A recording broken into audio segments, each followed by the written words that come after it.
नमस्कार दोस्तों आज जिस स्टॉक की मैं चर्चा करने वाला हूं उस स्टॉक का नाम है 1 मिनट आलोक इंडस्ट्रीज। ओके। और देखिए, आलोक इंडस्ट्रीज में चर्चा करना इसलिए ज़रूरी है, इस स्टॉक में इतने ज़्यादा कमेंट्स आ रहे हैं, ठीक है। और वो कमेंट मैं कहूँगा इतने ज़्यादा, आप कह सकते हैं कि डाइवर्सिफाइड, आप कह सकते हैं वे ऑफ थिंकिंग से हैं। कई लोग कहते हैं भाई क्या इसका हश्र उन्हीं पेनी स्टॉक्स में से एक होगा जो पिछले कुछ दिन में हमको कई ऐसे स्टॉक्स में देखने को मिल रहा है कि जब तक जनता को कुछ अंदर की नेगेटिव खबर पता चलेगी, स्टॉक ऑलरेडी बहुत ज़्यादा गिर चुका होगा और स्टॉक ऑलरेडी ऊपर से बहुत ज़्यादा गिर चुका है। एक का ये कहना है कि भाई ये ना आने वाले समय का साइलेंट मल्टी बैगर होने वाला है, ठीक है, साइलेंट मल्टी बैगर होने वाला है। कईयों का ये मानना है कि भाई जो रिलायंस इंडस्ट्रीज है, ठीक है, देखिए इसका जो सबसे बड़ा सेलिंग पॉइंट कह लीजिए, सबसे बड़ी यूएसपी कह लीजिए, पिछले कुछ दिनों से देखने को मिल रही है, वो यही है रिलायंस इंडस्ट्रीज का बहुत बड़ा स्टेक है इसमें, जब से उन्होंने आलोक इंडस्ट्री को खरीदा हुआ है, ठीक है। तो उनका ये मानना है कि भाई इनके लेने के कारण कुछ तो ऐसी खबर होगी जो आपको और मुझे नहीं पता, और कुछ चीज़ें ऐसी हो रही हैं पिछले कुछ समय से रिलायंस इंडस्ट्रीज की तरफ से, जिससे ये ऐसा लग रहा है कि भाई ये आने वाले समय में एक बहुत बड़ी तेज़ी ये स्टॉक आपको दिखा सकता है। तो मैं बता दूं आपको, यदि आप इस आलोक इंडस्ट्रीज में निवेशित हैं या आप इसमें निवेश की सोच रहे हैं, ये वीडियो आपके बहुत काम आएगी। देखिए, डिस्क्लोजर रूप में बता दूं, मेरी या मेरी फैमिली मेंबर के पास आलोक इंडस्ट्रीज नहीं है और मैंने आज तक आलोक इंडस्ट्रीज में ना कोई खरीदारी की हुई है दोस्तों, ठीक है। लेकिन हाँ, पिछले कुछ समय से जो कमेंट्स आए, मुझे लगा थोड़ी बहुत आप कह सकते हैं जो जानकारी वो आपके साथ साझा करना चाहिए। और एक बहुत ही एक प्यारा सा एंगल है जो कमेंट में आया है, अब वो कितना सही है नहीं है, क्योंकि देखिए एक बात बहुत ज़्यादा मैं कहूँगा एक रिटेल निवेशकों के लिए, अगर वो किसी स्टॉक को खरीदना चाहते हैं तो कहीं ना कहीं से पॉजिटिव एंगल ले आते हैं, और अगर उनको पसंद नहीं है तो कोई ना कोई ऐसा नेगेटिव एस्पेक्ट एक अच्छी कंपनी में निकाल सकते हैं जो एक नॉर्मल बंदा, जो एक अनबायस्ड बंदा है, वो सोच नहीं सकता। तो इन तमाम चीज़ों में चर्चा करेंगे दोस्तों। ओके, अब आप देखेंगे यहाँ पे आलोक इंडस्ट्रीज पिछले 1 सालों में, ये देखिए ये एक शानदार रैली, ओके, ऊपरी स्तरों से आपको आप देखेंगे तो ऑलमोस्ट एक समय में तो ये स्टॉक 45% आपसे गिरावट दिखाया, अब वहां से एक तेजी करता हुआ दिखाई रहा है। देखिए, जब स्टॉक ने इतने बड़े अपने कंसोलिडेशन फेस को तोड़ा और नीचे गए, एक बात श्योर थी कि भाई इसमें गिरावट होगी। अब कई लोग बोलेंगे ये जो डब्ल्यू दिख रहा है, क्या ये तोड़ते हुए आगे निकल जाएगा? इसके बारे में कोई जानकारी नहीं कह सकते। हाँ, यहाँ तक की जो गिरावट है आप देखेंगे, बाजार में इस समय बहुत कम लिक्विडिटी थी, एक एक्सट्रीम तरह की गिरावट देखने को मिल रही थी, और अब जब एक लिक्विडिटी वापस आई है, इस स्टॉक में तेजी देखने को मिल रही है, ठीक है। तो एक चीज़ ये है कि बहुत सारे नेगेटिविटी बहुत सारी गिरावट ऑलरेडी हो चुकी है। आलोक इंडस्ट्रीज में एक बात पता होगी, जिनको आप कह सकते हैं, जिनको नहीं पता बता दूं, ये कंपनी टेक्सटाइल इंडस्ट्री में है, ठीक है, टेक्सटाइल इंडस्ट्रीज में है, और टेक्सटाइल को लेकर के रिटेल निवेशक भी बहुत ज़्यादा बुलिश दिखते हैं। स्पेशली जब ये बांग्लादेश का केस हुआ, सबको ये लग रहा है कि भाई बहुत सी ऐसी टेक्सटाइल इंडस्ट्रीज हैं जिन्हें बहुत ज़्यादा फायदा होगा। अब आलोक इंडस्ट्रीज में से एक होगी कि नहीं होगी ये नहीं पता, बट हाँ कुछ ऐसी चीज़ें हैं रिलायंस इंडस्ट्रीज की जो पिछले कुछ समय से वो प्लानिंग कर रही है। और देखिए, रिलायंस के साथ एक चीज़ है, वो जब प्लान करना शुरू करते हैं तो अपने प्लान को धीरे धीरे एग्जीक्यूट करते रहते हैं। वो क्या प्लान है चलिए जानते हैं, लेकिन उससे बढ़ने से पहले दोस्तों आप देखें, आपकी स्क्रीन दिख रहा होगा, मात्र 16% ऐसे व्यूअर हैं दोस्तों जो वीडियो देख रहे हैं, चैनल को सब्सक्राइब किए हुए हैं। इन 16% लोगों का बहुत बहुत धन्यवाद। अगर आप इन 84% से हैं, आपका भी बहुत धन्यवाद कि आप वीडियो देखते हैं, बट प्लीज़ चैनल को सब्सक्राइब ज़रूर करें और साथ में ऑल नोटिफिकेशन ज़रूर दबाइएगा। आपका ये छोटा सा कदम, आपकी ये छोटी सी पहल हमारे चैनल की ग्रोथ में बहुत ज़्यादा हिस्सेदारी देती है और हमें बहुत ज़्यादा मोटिवेशन करती है, मोटिवेशन देती है, मोटिवेट करती है। सो प्लीज़ चैनल को सब्सक्राइब करने की सोचें और ऑल नोटिफिकेशन को ज़रूर दबाइएगा, ताकि इसी प्रकार के स्टॉक स्पेसिफिक न्यूज़ आपके नोटिफिकेशन बार पे आते रहें। आपका किसी अन्य स्टॉक में चर्चा करानी है, कमेंट बॉक्स में ज़रूर बताइएगा। ओके, अब देखिए ये ना हिंदुस्तान टाइम्स का आर्टिकल है, ठीक है, हिंदुस्तान टाइम्स, वहाँ लिखा है, देखिए Mukesh Ambanis 1 minute, Mukesh Ambanis Reliance retail planning a sports brand like Decathlon. Okay, और देखिए डीकैथलॉन ना मैं बता दूं आपको, ये भाई साहब एक फ्रेंच कंपनी है और इसने इंडिया में आते साथ तहलका मचा दिया है एथलीजर सेगमेंट में। अब एथलीजर सेगमेंट ये होता है स्पोर्ट्स वेयरिंग सेगमेंट।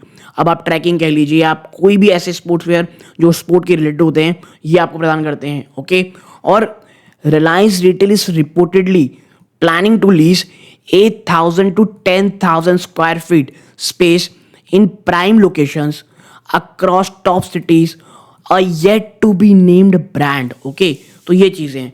और मैं बता दूं आपको, जिस दिन इस ब्रांड का नाम आएगा ना, आलोक में आप उससे रिलेटेड हो ना हो आपको एक तेज़ी देखने को मिलेगी।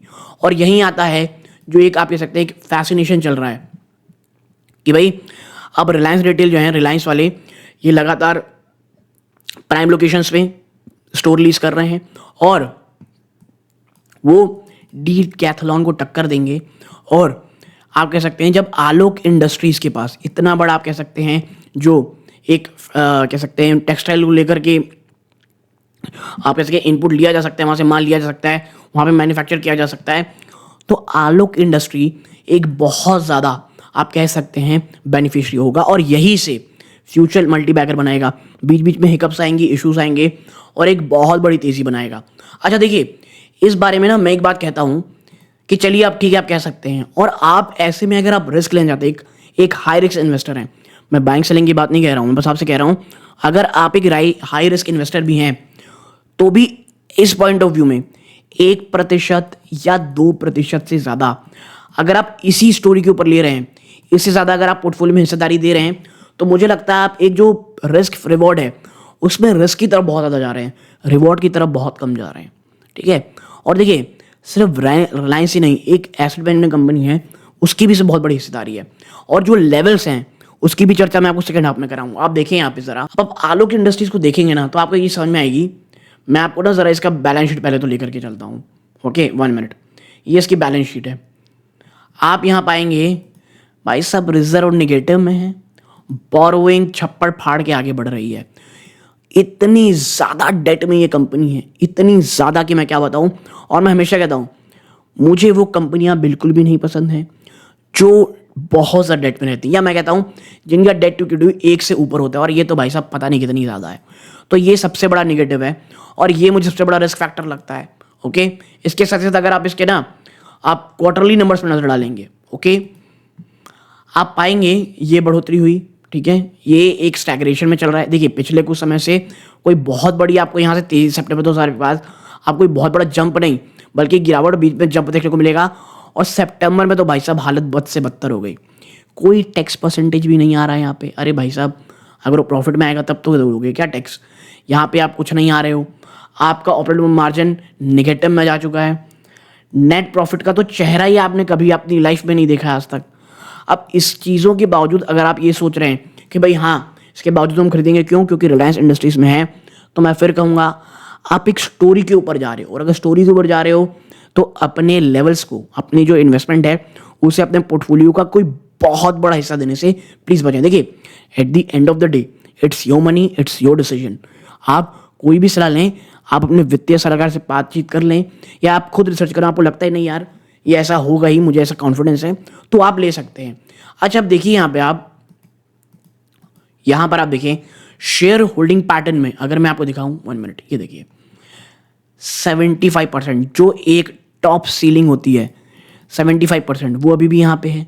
इतना ही नहीं, मैं ज़रा आपको बताऊं तो प्रमोटर को आप देखोगे तो रिलायंस इंडस्ट्रीज लिमिटेड 40% ज़्यादा की होल्डिंग है, JM financial asset reconstruction company की ऑलमोस्ट 35% है। इन दोनों में कोई भी पिछले काफ़ी समय से स्टॉक पे नहीं बेच रहा है। ठीक है, ये एक स्लाइड पॉजिटिव है मैं कहूँगा।